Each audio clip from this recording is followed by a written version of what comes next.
The first thing I heard when the shuttle doors opened was crying. It did not sound like any child I had ever known. The voice trembled with a strange double tone, as if another smaller cry echoed beneath it half a second later. It drifted through the polished corridor of the Ishara medical station, past floating surgical drones and walls that glowed with pale diagnostic symbols, turning the entire place into something that felt less like a hospital and more like a cathedral built for machines. A silver-skinned attendant waited beside the docking gate, holding a transparent data slate against her chest. She looked almost human except for the long ears that rose gracefully through her dark hair. "Elias Mercer?" she asked. "That depends," I said, stepping off the shuttle. "Am I being welcomed or arrested?" She stared at me for a moment. "Welcomed." "Good. I packed badly for prison." Her expression did not change, but one corner of her mouth moved. On Ishara, that counted as laughter. I had been brought to the station because one of their translation systems had failed during negotiations with a mining colony. Somehow, after 3 hours of arguing with an artificial intelligence that insisted the phrase peaceful cooperation meant ceremonial surrender, I had managed to repair the linguistic core. The station director had called it remarkable. I had called it unplugging the machine and turning it back on. The attendant led me deeper into the medical wing. The crying grew louder. "What is that?" I asked. She hesitated. "A child." I guessed that part. "She is the daughter of Administrator Weil. She has been ill for 27 days. The corridor opened into a large observation chamber. Medical staff moved around a transparent treatment room, their long ears decorated with rank bands and neural sensors. Holographic organs rotated above circular consoles. A dozen machines whispered, clicked, and occasionally made the sort of expensive warning sounds that suggested nobody in the room was having a good day. Inside the chamber, a little girl lay beneath a field of blue light. She looked no older than 7. Her skin was pale, almost translucent, and her silver blonde hair clung damply to her forehead. Long pointed ears rested against the pillow, twitching each time another wave of pain crossed her face. Beside her sat a woman in a dark medical cloak. She had the same pale features and long ears as the child, though hers were marked with thin golden chains. Her face carried the exhausted stillness of someone who had stopped asking whether things would improve. She held the girl's hand while doctors adjusted scanners around the bed. The child cried without pause.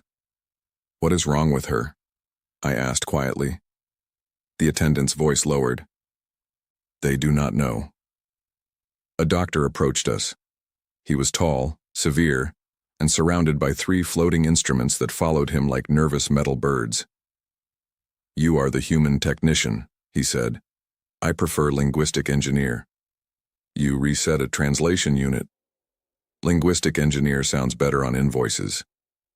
He ignored that. Most serious people did. The doctor turned toward the glass. "Her nervous system is rejecting auditory input. Music causes seizures. Synthetic voices increase her pain. Even her mother's voice sometimes triggers distress." "That sounds impossible." "It is happening. Therefore it is inconveniently possible." I liked him immediately. One of the floating scanners suddenly bumped into his shoulder. He glared at it. The machine emitted a cheerful tone. "Diagnostic Drone 7 has developed a personality fault," he said.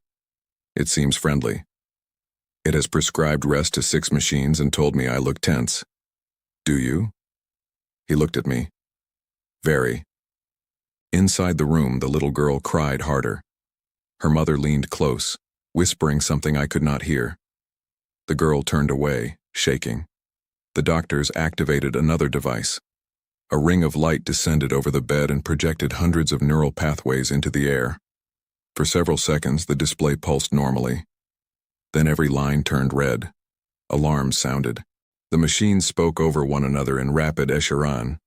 A nurse rushed forward, collided with a hovering tray, and sent a collection of glowing medical capsules spinning across the floor. One rolled through the doorway and stopped against my boot. I picked it up. "Is this important?" "Extremely," the doctor said. "Of course it is." He snatched it from my hand and hurried inside. For the next several minutes, I stood near the entrance, watching the staff struggle to stabilize the child. I had repaired communication cores in collapsing ships and negotiated with soldiers who considered blinking a sign of weakness, but nothing had ever made me feel as helpless as that small figure beneath the blue light. The little girl's crying weakened. That frightened everyone more than the alarms. Her mother looked toward the doctors. "Do something." "We are trying," one replied. "Try better." It was the most universal sentence I had ever heard. Without thinking, I stepped closer to the open chamber door. "Hey," I said softly. The girl's ears moved. Nobody noticed. I took another step. "My name is Elias. I came all the way from Earth, and I should warn you, Earth is mostly weather and people complaining about weather." The doctor turned sharply. "Human, remain outside." But the child's crying changed. It faltered. I froze. The girl slowly turned her head toward me. Her eyes were enormous, dark, and wet with tears. I lowered my voice. "Where I grew up, it rained so much that my grandfather claimed fish were applying for citizenship." The crying stopped. Every alarm, every machine, every whispered command seemed to disappear beneath the silence. The little girl stared at me. Then, very faintly, the corner of her mouth lifted. Her mother rose from the chair. The doctors stopped moving. Even Diagnostic Drone 7 hovered perfectly still, as if it understood that something impossible had just happened. The child looked at me and whispered one word. "Again." "Again," the girl whispered, and the entire medical chamber seemed to lean toward me. Dr. Seran recovered first. He lifted one hand, and 3 diagnostic drones rushed toward the bed, projecting translucent grids across the child's face. The girl flinched when their scanners clicked, but she did not cry. Her eyes remained fixed on me. "Speak," Seran ordered. "I usually charge extra when people say it like that. Speak naturally." That was natural. The girl's mouth twitched. Her mother noticed. The change in her expression was so sudden that it hurt to look at her. Hope had entered her face carefully, like a frightened animal approaching an open door. I stepped closer to the bed. "All right. My grandfather also believed umbrellas were a conspiracy invented by coat manufacturers." The girl blinked. "What is an umbrella?" "A portable roof that turns inside out during storms." "That sounds defective." "It is one of Earth's most successful traditions." A tiny sound escaped her. Not quite laughter, but close enough that every doctor in the room looked as if they had witnessed a moon begin speaking. Seran studied the floating neural display. Golden patterns spread through the red pathways that had filled it moments before. "Her pain response is decreasing," he said. A younger physician leaned toward him. "By how much?" 31%. The physician stared at me. "Tell another." I looked around. "Is this a hospital or an audience?" "Both," Seran said. "Continue." I pulled a chair beside the bed. The girl's mother moved aside, though her hand remained wrapped around her daughter's fingers. "What is your name?" I asked. The child hesitated before answering. "Liora." "That is much nicer than Elias." "Why?" "My parents chose mine while tired." For the first time, Liora smiled fully. It was small and fragile, but unmistakable. The holographic monitors above her shifted from crimson to amber. Her mother covered her mouth. "My name is Maera," she said quietly. I nodded. "Good to meet you under extremely strange circumstances." "You are not frightened?" "I was frightened when the station cafeteria served me something that winked. That was a Kalari fruit. It had opinions." Liora laughed, and the sound was so soft that everyone held their breath to hear it. Seran immediately began issuing commands. "Record all frequencies. Isolate harmonic structures. Compare his vocal cadence with pre-collapse neural databases." A drone rotated toward me. "Please repeat the phrase, 'The fruit had opinions,'" it said. "No. Medical necessity. The fruit had opinions." The drone chimed. "Emotional resonance detected." "Excellent. I have finally contributed to science. For the next hour, they made me talk. I told Liora about crowded trains, burnt toast, stubborn dogs, and the time my childhood neighbor tried to build a rocket from farm equipment and nearly sent a chicken into low orbit. Some stories were true. Others improved when necessary. Whenever I stopped, tension returned to Liora's face. Whenever I continued, the neural storms inside her brain eased. The doctors tested other voices.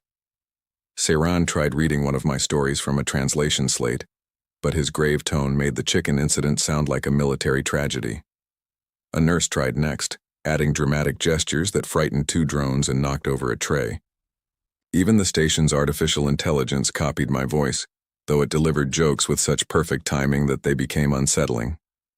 Liora listened politely, then turned toward me. "Not the same," she said. Seran frowned at the data. "The words are irrelevant. The vocal pattern alone is insufficient. Perhaps she just has taste," I suggested. "No patient has ever rejected our artificial intelligence because of taste." The ceiling speaker activated. "That statement is statistically insulting." Seran looked upward. "Mute yourself. I will file a complaint. Mute yourself now." The speaker clicked off. Liora giggled again. Maera lowered her head, and I saw tears fall onto her daughter's blanket. They were not tears of grief this time. When the room finally quieted, Seran projected a rotating image of Liora's brain above the bed. Threads of golden light pulsed through regions that had remained dormant since her arrival. "This should not be possible," he said. "Her neural tissue is synchronizing with your voice." "Is that dangerous?" "We do not know." Maera's hope tightened into fear. "Then stop the tests." Liora immediately gripped my sleeve. "No," she whispered. Her fingers were cold. I looked at Seran. "How long has she been awake?" "Almost 30 hours. And she hasn't slept?" "She cannot. The pain intensifies when her mind begins entering the first dream cycle." I turned back to Liora. Her eyelids were already heavy, but fear kept them open. "Would you like to hear about the first time I saw snow?" I asked. She nodded. So I began. I described a silent earth morning, rooftops buried beneath white, and my younger self stepping outside with complete confidence before slipping down 3 stairs and landing in a bush. Liora smiled without opening her eyes. The golden pattern slowed. Her breathing became calm. A warning symbol appeared above the bed, and Seran moved forward, but Maera raised one hand. "Wait." Leora's grip loosened around my sleeve. Within minutes she was asleep. No alarm sounded. No seizure followed. The chamber remained peaceful except for the faint hum of machines and the quiet rhythm of her breathing. Maera stared at her daughter as if sleep itself were a miracle. Seran looked at the data, then at me. "Do not leave the station," he said. "I had a return shuttle tomorrow. You do not anymore. That sounds uncomfortably close to arrest." He glanced at the sleeping child. "Welcomed," he said. Behind him, Diagnostic Drone 7 emitted a cheerful tone. "You look less tense," it announced. For once, Seran did not argue. By morning, half the medical station knew my voice before they knew my face. The corridor speakers had somehow acquired a recording of me saying, "Please stop touching that," and played it whenever maintenance drones approached restricted equipment. Nurses repeated my jokes badly. Patients asked whether I was the human who had defeated pain with weather stories. One elderly Escheron saluted me near the lift and thanked me for curing his left knee. "I didn't cure your knee," I said. "It feels better." "That may be because you're standing on the other leg." He considered this, then saluted again. Inside Leora's chamber, the atmosphere had changed. The machine still hovered above her bed, and silver diagnostic threads still ran beneath her skin. But the room no longer felt like a place waiting for tragedy. She was awake, eating pieces of translucent fruit from a bowl. I pointed at it. "Does that one wink too?" "No," Liora said. "This one screams if it is overripe." I slowly lowered the piece I had picked up. She smiled. Her color had improved, though exhaustion still shadowed her eyes. Maera sat beside her, her long ears decorated with new golden medical sensors that tracked stress levels. Every time one flashed red, she glared at it until it turned amber. Seran entered with 6 researchers and a floating neural projector large enough to qualify as furniture. "We require controlled testing," he announced. Liora groaned. "She is 7, I said. "Not a newly discovered star. The distinction is scientifically irrelevant. It is extremely relevant to the star." The projector opened above us, forming a luminous model of Liora's brain. Thousands of neural filaments pulsed in pale violet. One region near the auditory cortex remained dark until I spoke. "Good morning." Golden light spread instantly through the model. Every researcher leaned forward. I stepped back. "That is unsettling." Seran ordered me to repeat words, numbers, nonsense syllables, and finally the station cafeteria menu. The golden response continued no matter what I said, though it strengthened whenever Liora laughed. A researcher with red rank markings raised her hand. "Emotion appears to increase synchronization. So my jokes are medicine? Technically. I expect a laboratory coat? No. A small badge? No. A chair with my name?" Seran pointed to the ordinary chair beside Liora. "That one." The experiments continued. Other humans were transmitted through quantum communication relays from distant colonies. Their voices produced weak activity, but nothing close to mine. Artificial recreations failed entirely. The station intelligence attempted another imitation. Once, it began in my exact voice. "A chicken entered orbital space due to agricultural incompetence." Liora stared at the ceiling. "That is not funny," she said. The intelligence paused. "Humor error confirmed."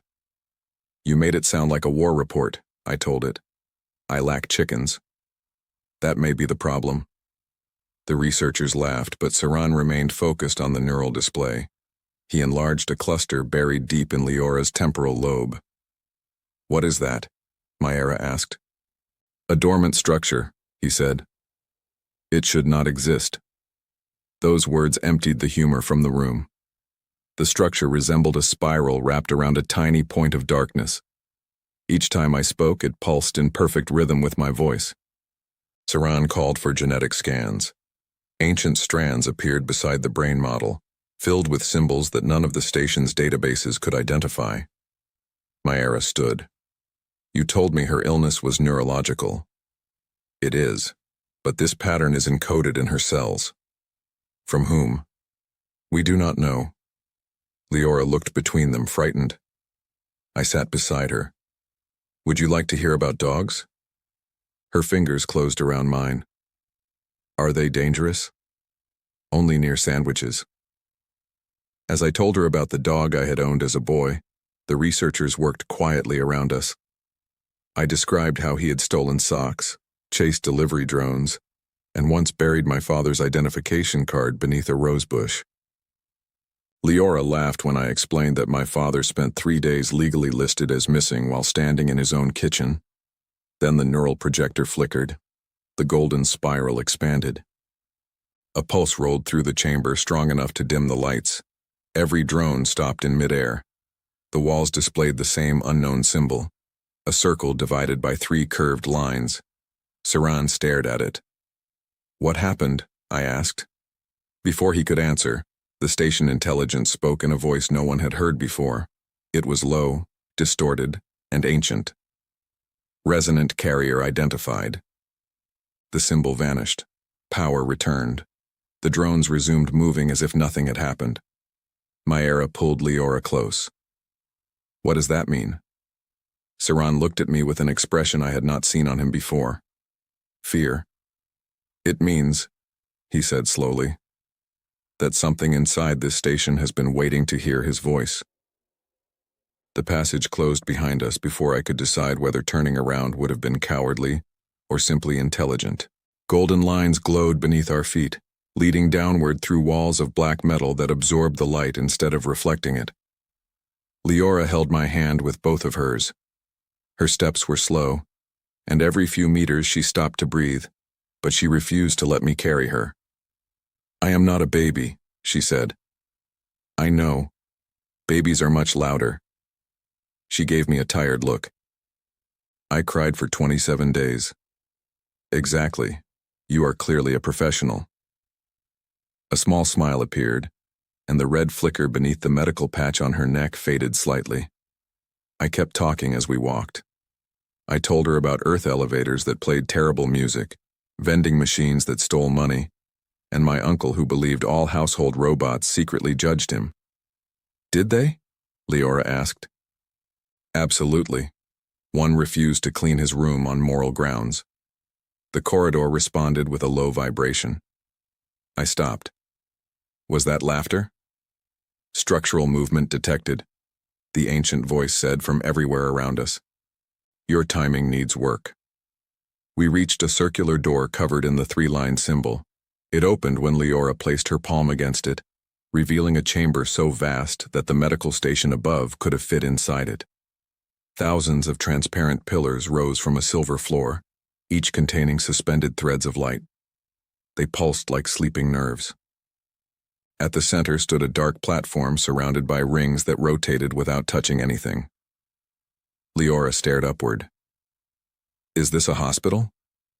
"It has fewer chairs than most hospitals." The ancient voice returned. "Neural restoration facility active." "So yes," I said. "An unfriendly hospital." A bridge formed beneath our feet, extending toward the central platform. As we crossed, images awakened inside the pillars, long-eared figures lying beneath fields of light, strange starships burning above dark planets, and human-shaped silhouettes speaking into machines. One of them looked disturbingly familiar. Not my face, but my species. "Humans were here," I whispered. "Carrier species confirmed."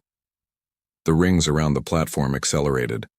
A cradle rose from the floor, shaped precisely for Liora's body. She tightened her grip on me. "I do not want to lie there." "I don't blame you. It looks like a dentist designed a throne." "What is a dentist?" "Someone who asks questions while putting tools in your mouth." "That is cruel. Earth has traditions." The chamber emitted another pulse. Liora cried out and collapsed against me. Golden light flashed beneath her skin, tracing the hidden spiral through her neck and temples. I lifted her into the cradle before fear could stop me. The rings descended around her. Transparent restraints formed over her arms and chest. "Release her," I shouted. "Stabilization required." "She is frightened." "Fear is non-essential." That may be the worst medical opinion I've ever heard. The system ignored me. Symbols filled the air, mapping Liora's nervous system in layers. Most glowed amber, but a dark pattern spread through her brain like cracks in glass. "Degeneration accelerating," the voice announced. "Resonant carrier input required." A platform opened beside the cradle. I stepped onto it. Metal bands closed around my wrists. A thin arc of light formed in front of my mouth. "Vocal sequence begin." "What sequence?" "Authentic memory." I looked at Liora. Her eyes were squeezed shut, tears running into her hair. So I began with the first memory that came to me. I told her about a summer evening on Earth when I was 8 years old, sitting beneath a broken cooling unit while my mother tried to repair it with a kitchen spoon. I described my father claiming he understood machines despite holding the instructions upside down. I told her how the unit finally exploded into a cloud of dust, covering everyone in gray powder. Liora opened one eye. "Did it work?" "No. But my father said the dust proved progress." The chamber recorded every vibration of my voice. The dark cracks in her neural image slowed. Then another voice joined mine. It sounded exactly like me. The chamber repeated my story, but the words were perfect, empty, and cold. Liora began to cry again. "Stop the imitation," I said. "Vocal pattern duplicated." "You copied the sound, not the reason." "Clarify." I was there. I remember my mother laughing. I remember being afraid and safe at the same time. You cannot manufacture that. The rings hesitated. For the first time, the ancient system seemed uncertain. Emotional data cannot be quantified. Then stop trying. I leaned closer to Liora and continued without waiting for permission. I told her about scraped knees, lost pets, warm bread, and the night I watched my first meteor shower from a rooftop. Nothing important by galactic standards. Nothing that would appear in an archive. But the golden spiral inside her brain brightened. The darkness retreated. Beyond the chamber walls, thousands of pillars awakened one after another, filling the vast room with light. The ancient voice softened. Authentic resonance confirmed. Liora looked at me through the rotating rings. Elias? I'm here. Tell me the one about the chicken. I laughed despite everything. All right, but this time the chicken reaches orbit. The chicken's name was Admiral Beak, I said as the rings spun faster around Liora. That is not a real name, she whispered. It became real when he entered low orbit. A thin smile appeared on her face, but the chamber immediately shook. The transparent pillars surrounding us flared so brightly that their light turned the silver floor white. Above Liora, the dark cracks in her neural image had stopped spreading, yet they had not disappeared. Restoration incomplete, the ancient system announced. Carrier resonance insufficient. I have been talking for hours. Vocal energy remains within acceptable limits. That is a very mechanical way of saying I am not interesting enough. Liora tried to laugh, but pain tightened her face. The rings descended another few centimeters, filling the air with sharp static. Golden currents moved from the platform beneath my feet into the cradle, carrying fragments of my memories as flickering holograms. My mother appeared for an instant standing beside the broken cooling unit. My father materialized beside her, holding the repair guide upside down. Then both images dissolved into sparks. The system was not merely listening anymore, it was entering my memories. Stop, I said. Authentic resonance requires complete emotional access. You did not ask permission. Permission was implied by participation. That sentence was definitely written by a machine. The restraints around my wrists tightened. Liora opened her eyes. Elias, are you hurt? No. The metal band sent another pulse through my arms, not impressively. A shadow moved behind the pillars. At first I thought it was another memory, but then the shape stepped forward.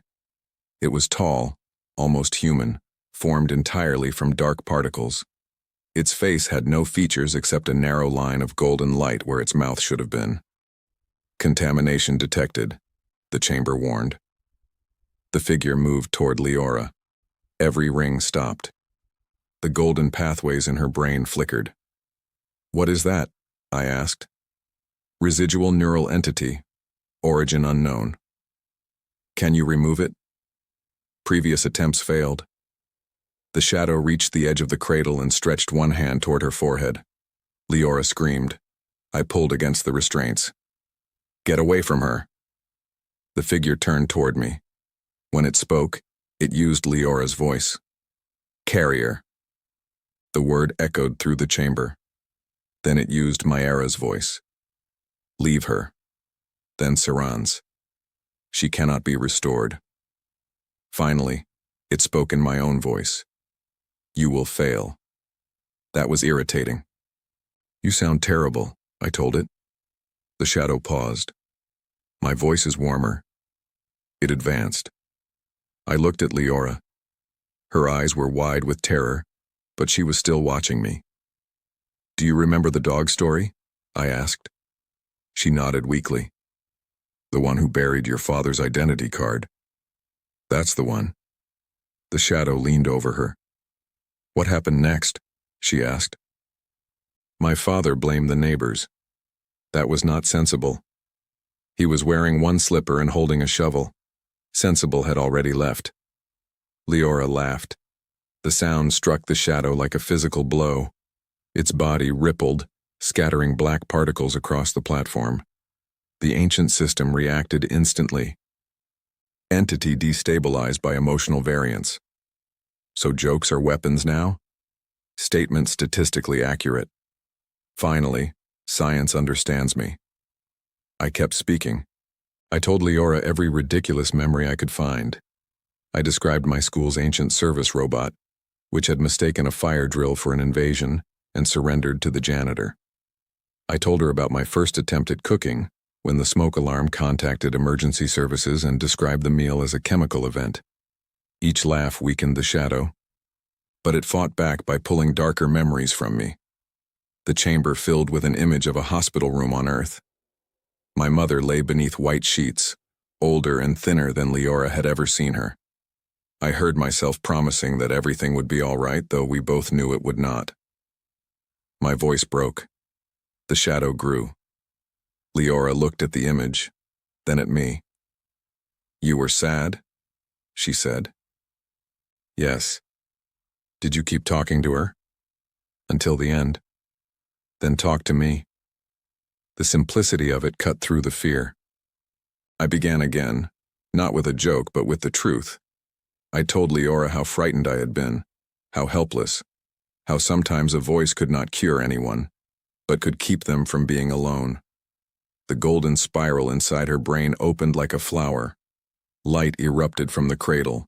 The shadow twisted, trying to hold its shape, but Liora reached out through the restraints and touched my hand. "I am not alone," she said. The chamber answered with a shockwave. The dark entity shattered. Thousands of black particles rose into the air and burned away among the pillars. The cracks in Liora's neural image vanished one after another. "Restoration threshold reached," the ancient system announced. "Final synchronization required." The bands released my wrists. The rings opened.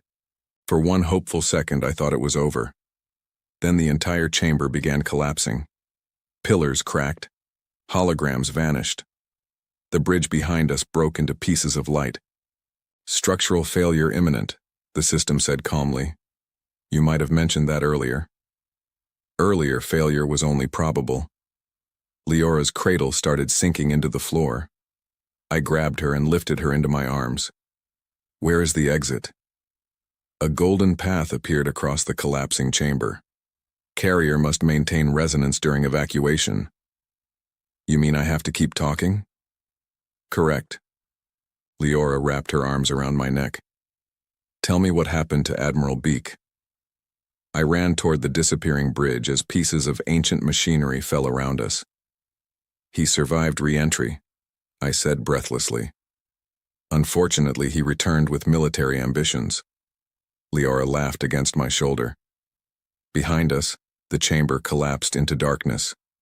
Ahead, the golden path narrowed.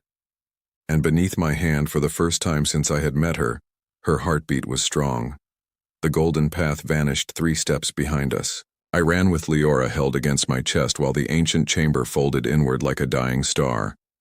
Pillars shattered into streams of light, rings collapsed without touching the floor, and fragments of 12,000-year-old machinery disappeared into black openings that seemed deeper than the station itself. "Admiral Beak returned to Earth," I said between breaths, "and immediately demanded control of the farm." "Did he win?" Liora asked. "He had the support of 3 chickens and a confused goat." "That is not an army." It was enough to frighten my uncle. Her laughter trembled against my shoulder, and each time it came, the golden line beneath our feet brightened. The system had been right. My voice was not merely guiding the machine. Liora's trust was completing the circuit. Ahead, the passage narrowed to a single doorway. "Evacuation window closing," the ancient voice announced. "Then hold it open." "Command lacks authorization." "I am the resonant carrier. Temporary classification." "You are collapsing, and this is when you become bureaucratic?" The doorway began to close. Liora raised her head. "Open." The hidden spiral beneath her skin flashed gold. The door stopped. "Hereditary authority confirmed," the system said. Liora looked at me with tired satisfaction. "I am better at this than you. You have royal blood. I have complaints." We crossed the threshold just as the chamber disappeared behind us. The passage sealed, and silence struck so suddenly that I heard nothing but our breathing. Then Maera screamed Liora's name. She ran from the far end of the corridor, followed by Seran, Vea, and enough medical drones to invade a small moon. I barely had time to lower Liora before Maera pulled her into her arms. For one terrible second, no one spoke. Seran pressed a scanner to Liora's neck. Violet symbols moved across his face. His long ears lifted slowly. "The degeneration is gone," he said. Maera stared at him. "Gone?" "Completely." Liora touched her mother's cheek. "Elias told the machine to stop being stupid." "I used more scientific language," I said. "You did not." Seran scanned her again, perhaps hoping reality would become less offensive if examined twice. "Her neural pathways are stable. The dormant structure has integrated with her nervous system." Vea looked toward the sealed wall. "And the facility?" The station intelligence answered through the ceiling. "The unauthorized system has transferred 12,000 years of medical archives into my core." A pause followed. "It also reorganized my files without permission." "You two should get along," I said. "You share the same emotional range." "I have filed a complaint." By the time we returned to the medical wing, word had spread across the station. Doctors gathered outside Liora's room. Nurses cried openly. Diagnostic Drone 7 circled Seran and announced that his stress levels had fallen to merely alarming. Liora walked to her bed on her own. That mattered more than every celebration. Over the following days, the ancient archives revealed the truth. The first Escheron settlers had suffered from neurological disorders caused by prolonged exposure to folded space travel. Human explorers, encountered centuries before official history began, had helped create a biological recovery system based on emotional vocal resonance. The Vial bloodline carried the dormant key.